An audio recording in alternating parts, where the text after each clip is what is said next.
During our lives, we meet one, maybe two, if we're lucky more, people who leave an indelible mark on our lives as a person. Gerhard Breytenbach was the person that led me to discover my purpose in life.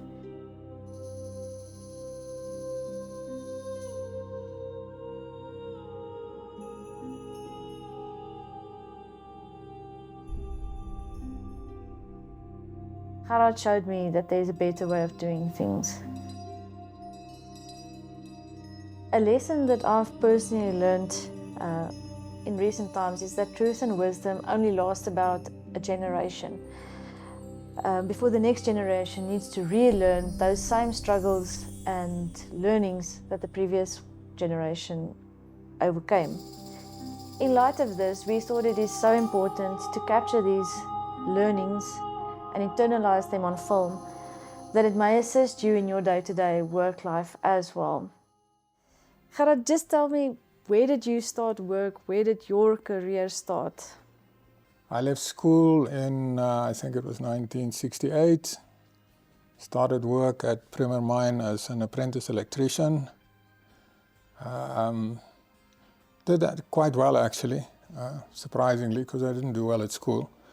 And after a short time, I was eligible to write my trade test, which I did, and I passed. So after 2 years and 9 months, I was suddenly an artisan. Then at the age of 30, I got promoted to foreman. Now suddenly it was a different ball game. I now had 6 electricians reporting to me. So now it wasn't just me managing my work, I now had to manage the work of other people. I got my government ticket and was appointed as a section engineer. And of all places, I was appointed as section engineer trackless, underground. I had never worked underground, I was an electrician. I'm now in charge of a trackless section which consists of diesel machinery and diesel mechanics and auto electricians and boilermakers and no electricians at all. So that was the first challenge, was the technical aspect of that. The other thing was that treatment plant is fixed installation. Stuff stands where it stands, the earth-moving stuff moves around. There were many more of them. But on the plus side, there were 4 workshops and people were now concentrated in the workshops. We didn't have this thing where people were all over the place. I'd also learned in the trackless section that operational priorities change very quickly. So you need to understand what goes on the operational side, and you need to adjust what you do to help them, because after all, that's the only reason why we have the machines. Going back to your artisan days, where did you realize there's a better way of doing things? It started there in the pump house. There was this fitter that had figured out, we didn't have hour meters on the pumps, for example, but there were 2 pumps, number 1 and number 2, one is standby. The operational requirement was for them to run 1 pump a week and then change over to the other pump a week for the next week. And what the fitting guy would do is he would keep record of that. And he knew that after about 8 weeks, the impellers would now be worn and would be in need of changing. But then the operators didn't stick to that plan. So midweek, they would just change pumps.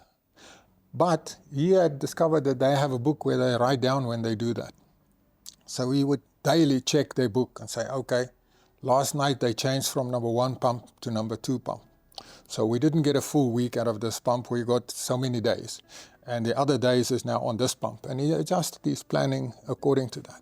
Sure. On the electrical side though, we had these 1945 switchgear, which was huge, big things with copper contacts.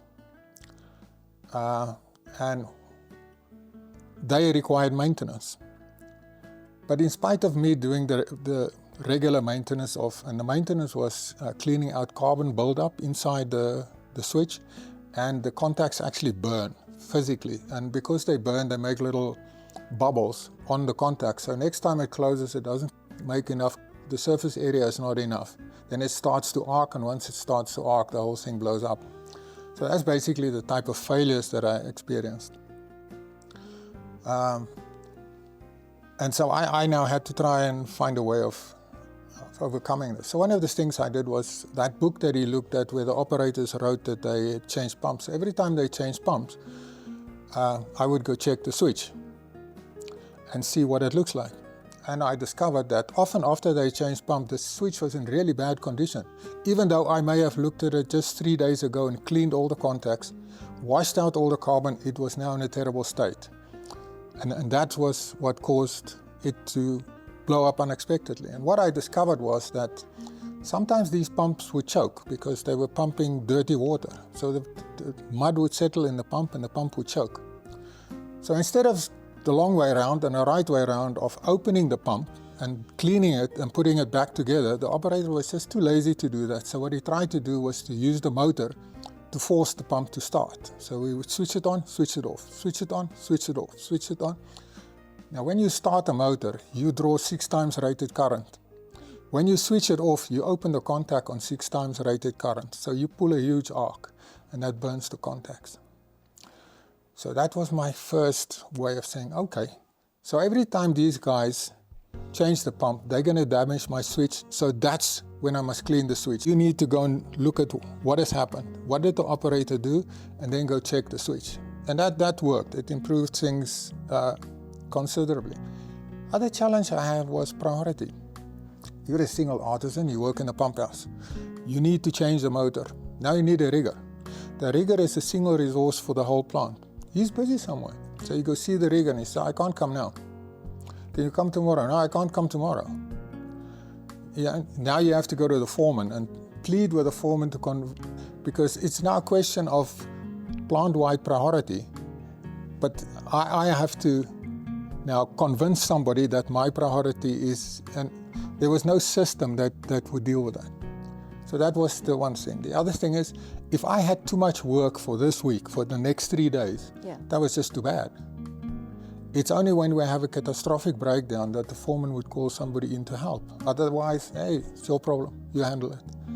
The third thing was, I was not in control of spares. I had to ask the foreman to order the spares. And then I had to keep track on it, because he didn't. So, you know, you run up to the foreman and say, where's that thing that I ordered? And then sometimes he'd forgotten to order it, and that sort of thing. So that was the other aspect that bothered me. So then when I got to the foreman position, I was now determined. I'm not going to let my guys have these problems. Basically, I had an example where they have a workshop with, 10 people, and you got work coming out and work going and coming back and get, from here to the machine shop and back and so on. And they used a system of cards, a job card, and then they had racks on the wall and boxes on the desk. And all you did was you moved the card to whatever the status of that job was. And I thought, wow, this is great. So I came back with this idea. Of course, the artisan didn't like it, and we've now got this thing that they spread out all over the place. So my solution was to give them the cards. You do your planning, but you now do it with the cards. So I can come and see what's going on here. And I get a copy of your card. So in a copy of the card was my spares control. If he says order something, I write it on the back of the copy. So I could now keep track of the spares on his behalf, and I could chase up the spares if it's not coming. And I could visit him and go there and say, how's it going? What are you doing today? And I can see what he's going to do tomorrow. And I can say, you got this job on tomorrow, but that spare hasn't come yet, because I know the spare hasn't come yet. Yeah. So that began to work. I gave myself 3 months to just, because, you're an electrician, you don't know what's going on here, so I had to go over that. What the diesel mechanic, foreman and so on didn't understand, that a hydraulic diagram and an electric diagram is exactly the same thing. Just the symbols are different. I could read it just from day one. It was, what is this? Oh, that's a valve. Okay, what's this? Got it. Okay, so that was the easiest. But and there's always good stuff there. So you got to see, how do things work here? And your customer was the mine captain. And I interacted a lot with the mine captains. And there was one particular guy, Ziggy During. He was really hard on me, but he was good at what he did. So I began to understand that you can't just do what you want to do, which is what the maintenance department did. They would just call a machine. regardless of whatever that guy thinks. It's time to maintain this machine. Sorry for you, Mr. Mine Captain. I realized that that's not a good idea. There's also always in mining a little bit of equipment abuse.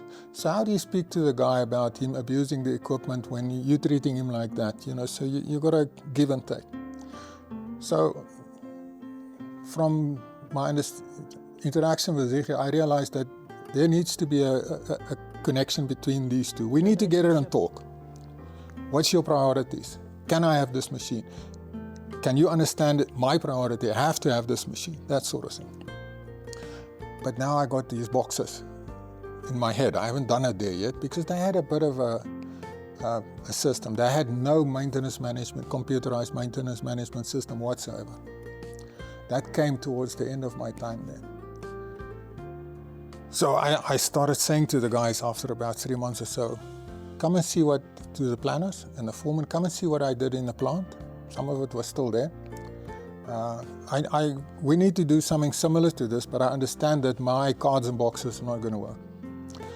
It just so happens that was the time when there were reps running around selling these white boards with the magnetic strips to replace all the old black boards and chalk. Fantastic. And somebody said, why don't we use these boards and we just make a tag? So instead of your boards on the wall and your boxes, we just make a tag. So I said, okay, I'll go with that, but we've got to have a job card. Yeah, we've got to have a job. I know they agree with the job card. What also became evident at the time there is that asset management is something that can be studied and learned. There was so much information out there. You know, once you start looking around, you come across a guy like Professor Jasper Coetzee. And this guy had enormous knowledge and he had contacts all over the world. So suddenly this problem we had wasn't something new. People had been grappling with us and were constantly grappling with, and there was stuff happening all the time. It was all out there. All we had to do was go and learn, and we did. We went out there and we learned. If there was a seminar, we went there. If there was a workshop, we went there. Management, or job loading as we called it at Nambo, that proved to be very successful. It took a long time to overcome the resistance amongst the artisans and the foremen and the odd engineer. But once it settled down, the first thing was that it was less chaotic, less firefighting, more proactive. We introduced a thing called machine performance testing, which they had never heard of before. An excavator picks up its boom. From the bottom to the top should take so long. From the top to the bottom takes so long. If it doesn't, it simply tells you that the innards of that machine is not working to the standard that it should be working. Therefore, when it now has to do real work like dig, it's going to do that with less power and slower. So we started things like that. Our technical training needs became so much easier to identify because our failure analysis told us that we have lots of problems with failures resulting from overheating. So we did a check and found out that the artisans didn't really understand engine fuel and cooling and how to look for those kind of problems. Incredible. So we trained the artisans that had to deal with that problem just on that problem. The guys who didn't have to deal with it weren't trained on it. We had 631 bowl scrapers. The steering mechanism is very complicated. We had a lot of problems with that. Same thing, test the artisans, they don't know how the thing works. Course for that. Problem fixed. Problem really fixed. Maybe not so much the overheating, but the 631 steering problem went away in a matter of 2 months. Just because the artisans now knew what to do. We were better at artisan and foreman performance assessment because you now had some stats to look at when you sit down with these guys and look at their performance. Housekeeping, health, safety programs, all those things approved.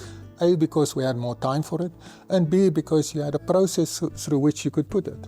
If anything needed to be done, a line needed to be painted, job card. And no other way. And once the job card is there, everything takes care of whether that job will get done or not. The priorities get sorted out. So we had less breakdowns, our parts supply improved. Also for two reasons. Firstly, our demand was now less on the system because we were more organized. Everything wasn't now a breakdown. A lot of it we could give the parts supplier time to get the thing there, so that improved. And also, we were actually beginning to use less parts, physically using less parts. So the cost came down. Availability went up, reliability went up. So the thing really, really worked. And there at NAMDEP, I was convinced this is it. You can't live Without it. You can't live without this. Gerhard, something that you taught me that was very important is that we can never move work from the in planning or we used to call it backlog waiting board to the backlog ready board that's ready to be scheduled if the spares have not arrived. In other words, we cannot schedule work where we have not confirmed that all the resources are available. Why is that important? Yeah, why shouldn't you schedule work that you don't have the parts for? Just like you shouldn't schedule work if you don't have space in the workshop, or the artisan is going to be allocated the time and he can't execute the job. I think the biggest danger there is that you destroy the credibility of your system. The artisan will tell you the system is stupid. It schedules me to do a job, but I don't have the spare. The system is stupid. So your system now gets credibility problems. In the tea room, they're going to joke about this. This is what they're going to tell each other, how stupid the system is. And that does enormous harm. It should be the other way around. It's not a good thing, unless you do the just-in-time thing. If you can be that good, that the morning that the artisan picks up the job card and walks out the office door, the forklift arrived with the spares. I mean, if you're that good, yes, by all means, then do that. But not on the mines, I don't think. No, I think get it in time is much better. But the harm to the credibility of the system is... Gerhard, something else that we experience is because the works orders are inside the system and no one sees it, we don't know what's going on with it. We don't know, have my spares arrived, have my spares been ordered even. What solution would you offer for that? I like boards with little tags on it. And the people, once they start using the board, come up with all sorts of innovative ways of putting little stickers on it. And I remember I did some work at one mine and we had this waiting for parts board where we had all the tags for all the parts that were outstanding. The agreement with the supplier was that they could deliver anything within 5 days, I think, or something like that, and in emergency within 24. So the clerk that worked there, the lady, diligently did all this, and then we still had this thing where after 5 days the parts hadn't arrived. So then she continuously had to rearrange her cards and we had to replan the jobs.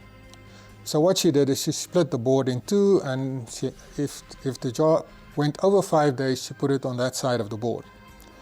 And I think the board was red or something, if I remember correctly.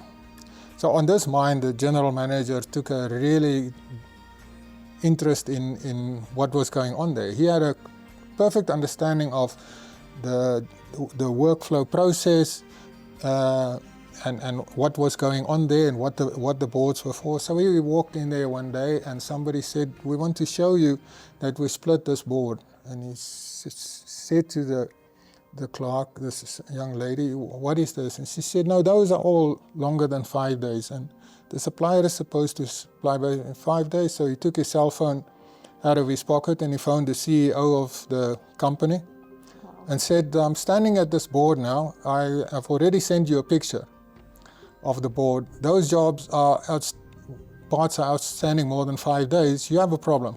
Deal with it." And he dealt with it. Now, can you imagine what that does to the clerk?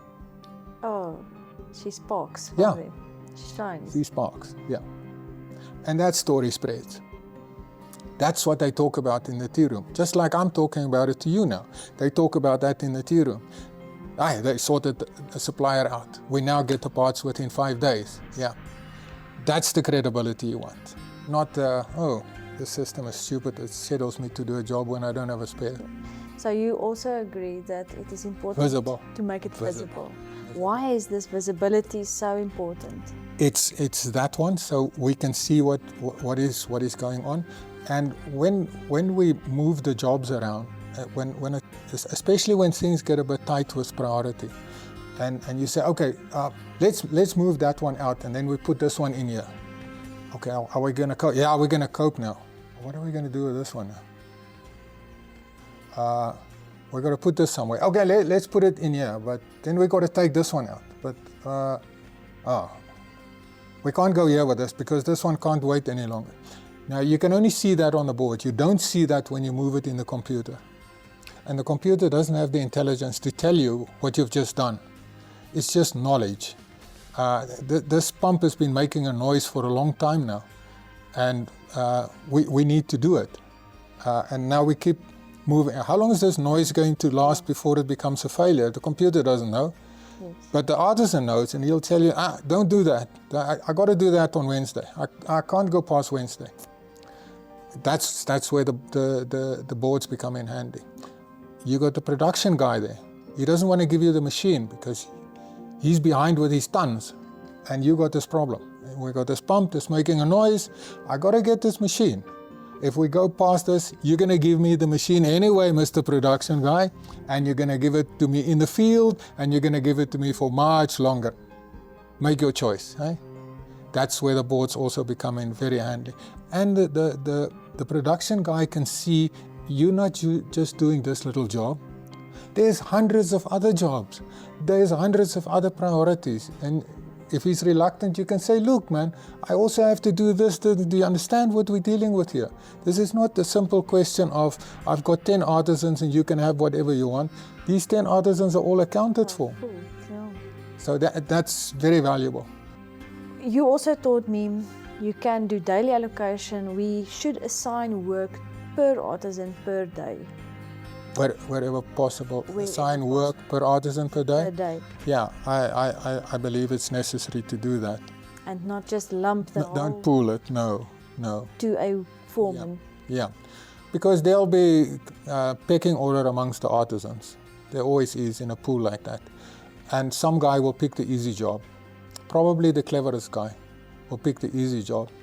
And the guy with the least amount of knowledge gets the worst job. I want it the other way around. I want the cleverest guy to do the most difficult job. And in the pool, that doesn't happen. There's pecking order there that will...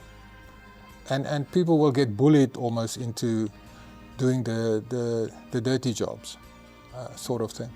And some jobs are dirty. And if you allocate it, then you can think, we gave that job to Jim last time. Maybe this time we should give it to Frick. You know? Let Jim always do that dirty job. So there's a lot of merit in that, and also learning. This guy is not very good when it comes to hydraulic problems. So let's give him this job, and then we send somebody who's very knowledgeable about hydraulic problems to go and help him. So he can now coach him through, while he's doing something else, you know, just come and check every 20 minutes or so. How are you doing? How are you doing? How are you doing? We can do that if we allocate jobs to people. To people. We should know their skills. This guy has just done a course on steering systems. I have a steering problem. So let's put the guy who's just done the course on steering systems on there. Let him practice what he's learned, because if you learn something, you don't practice it, you lose it. And because he's just done the course, he should be good at this job. So there's lots of reasons for allocating the job to a certain person. And do you... Sorry to interrupt. Supervision. Foreman wants to walk out, and he should walk out there regularly and say, okay, let's see, where are we? okay, you're on this job, you're on this job. You shouldn't be on this job. You should be on the next job. Why are you still here? Oh, I struggled, couldn't get that bolt out. Okay, so we're running late on this job, means we're going to run late. Does that mean we're going to end up with one job not being done? That's simply because the artisan is not going to deal with it. He's just doing the best he can, and he didn't encounter a problem that he couldn't deal with. But it's somebody else now needs to take the problem away from him and say, okay, you carry on, I'll find somebody else to come and do this job, because there's a lower priority job that I can cancel rather than this one that you're going to push out if you don't finish it. Now we come to who's done the job. Who was it assigned to, and who did it? Again, it wasn't done well. So was it the person that didn't do a good job, or were we wrong in assigning the job to this? We can at least do that little bit of differentiation, because maybe it was unfair to give this youngster that job. Whereas if he just inherited it, you're not going to ask you that question. Why didn't this guy? Look at this guy. He didn't do a good job here. Maybe you shouldn't have been asked in the first place.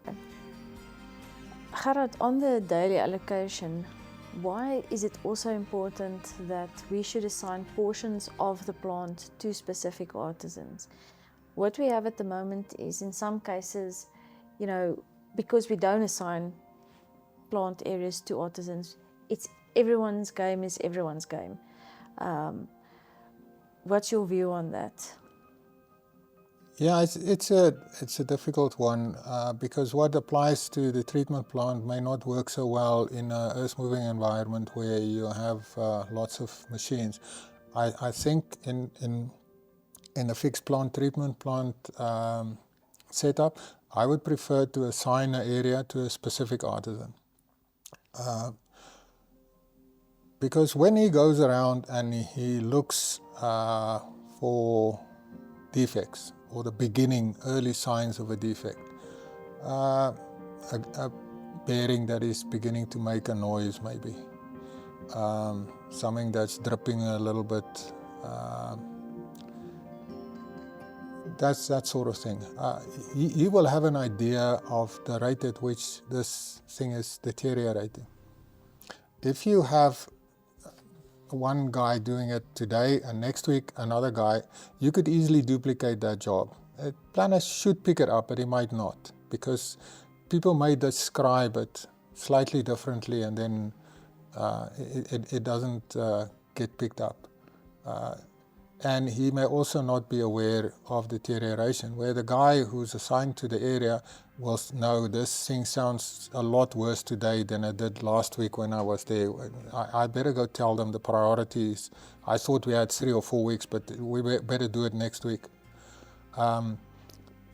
Also, people get familiar with their equipment, so I think there's an efficiency element to it. You know what is where. On the earth-moving plant, I've worked in areas where it was done both ways.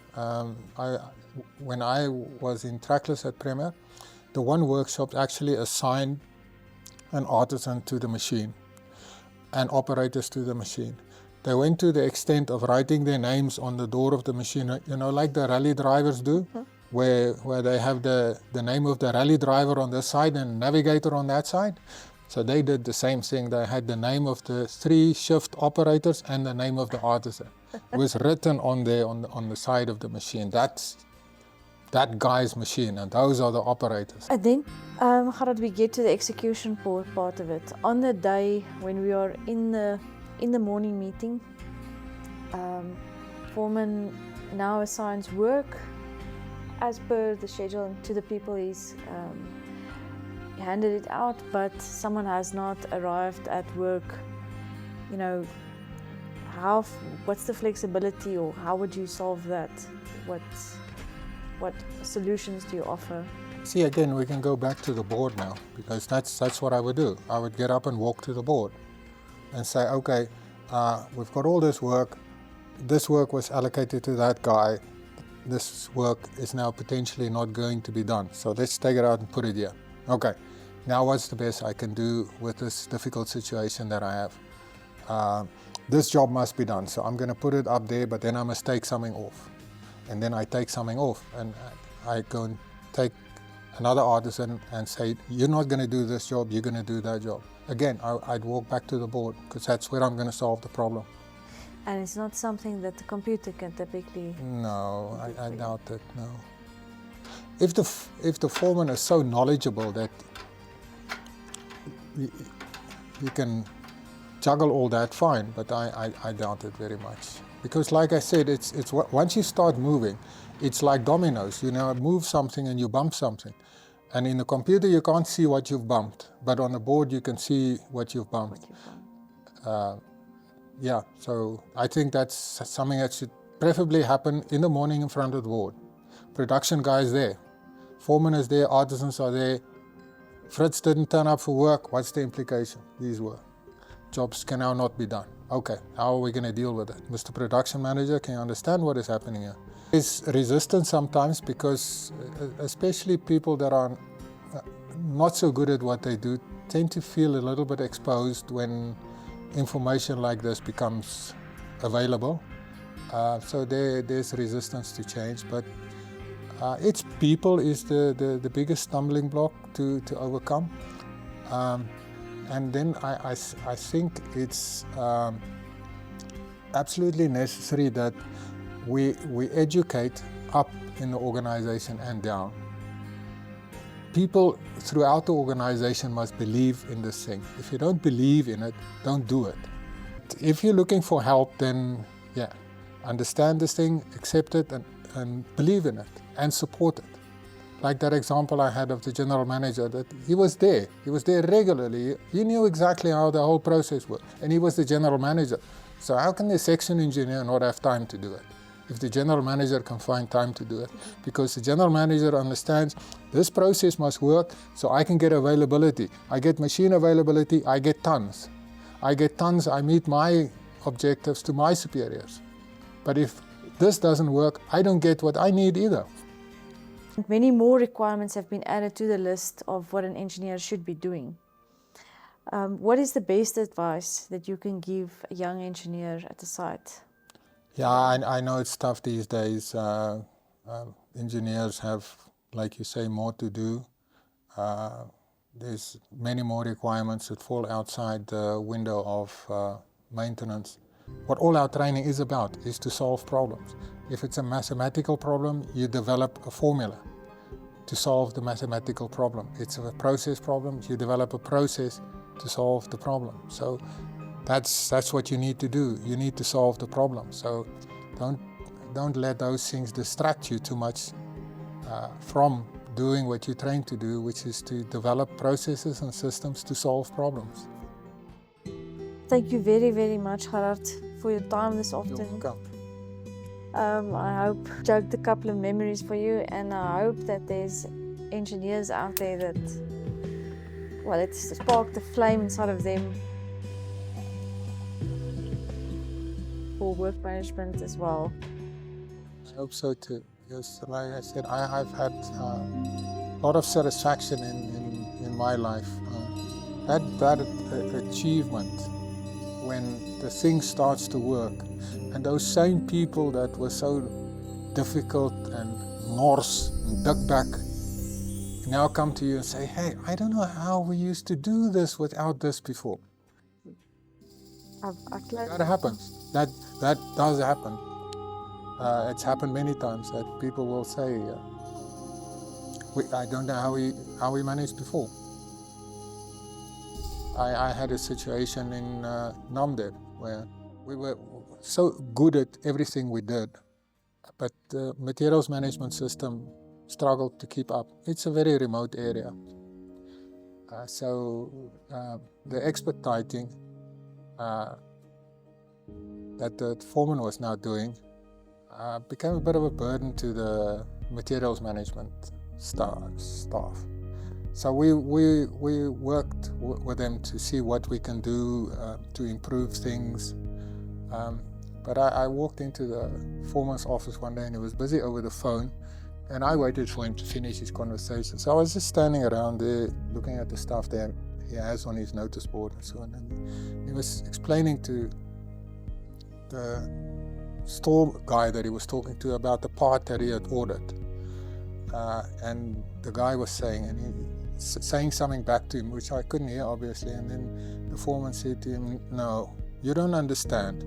This is earth moving. We work differently. That is simply not acceptable." Because he'd now become aware that we're not doing what we used to do, and what some of the other sections of, like the treatment plant and so on, we're still chugging on the old way. No, this is different. We don't do that. Not going to work. Might work for the rest of the while, doesn't work for us. And this was the section that implemented your process. Yeah. I often get the comment that for underground this won't work because I can't do an inspection, make a discovery of a defect, leave it, plan it, get the space, and reschedule it for next week. I'm here now. It takes me 4 hours to get to the coal face. I must do it now. What would you say to that? Yeah, some of that has merit. So one has to be very careful with it. At Breytenbach mine, we had the problem with the drive lines. Because the trackless machines has many drive lines. That's a pipe with the universal joints at the end.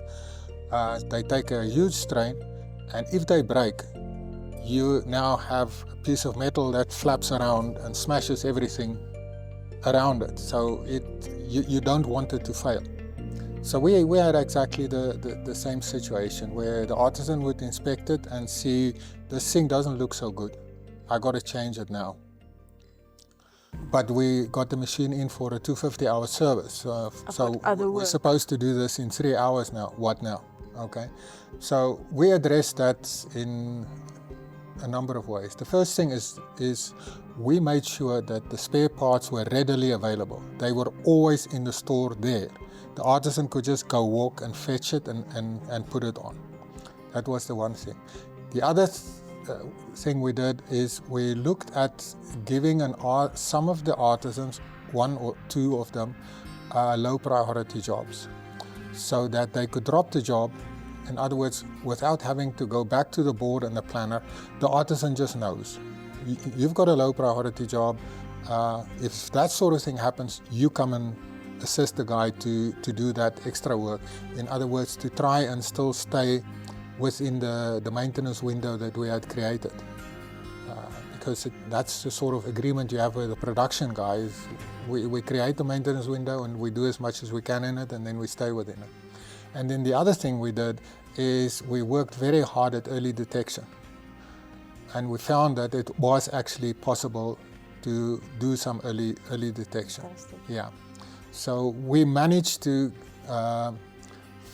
find the things earlier, and by that it means we didn't have to send the machine out, didn't do it right away. We could send the machine out and bring it back earlier. We just had to work with the guys and say, okay, look at this one now. Is it still okay? This joint? And the guy would say, yeah, it's still okay. And say, but are you sure? But the grease is coming out already. And that little seal there is cracked. So actually it's not okay anymore. Another 2 weeks and it'll be one of those urgent jobs. So let's schedule it for next week and then we replace it. So initially what it did, it seemed like it would push up our cost a bit because we were now throwing away some life. But it wasn't the case. The repair was actually cheaper now because the thing wasn't so badly worn by the time you repaired it, so the repair went quicker and easier. So I think though, but it's not something to be ignored. There is merit in that. The machine is in a remote area. It takes the artisan an hour to get there and an hour to get back. Then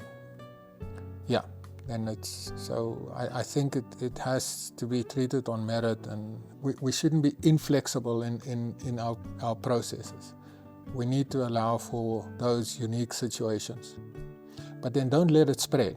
Don't let this habit now go everywhere and get back to the thing where, oh, the machine is here, while we're here, we're going to do this, that, and the other. Once they started seeing that this process works, they actually brought you. Do you want to tell me that story? Yeah, this was old Ziggy Dering, a little German guy. He would look up like this when he talked to me, and one day he did this, and he said, you know, I used to be as big as you before somebody knocked the crap out of me.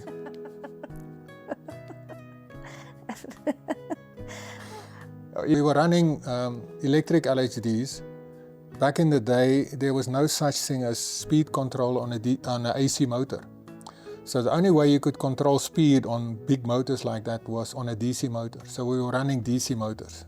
That is a motor with a commutator and brushes in a wet underground mining environment. So a harsh environment for the machines to operate in. So we had failures, unexpected failures of the motor.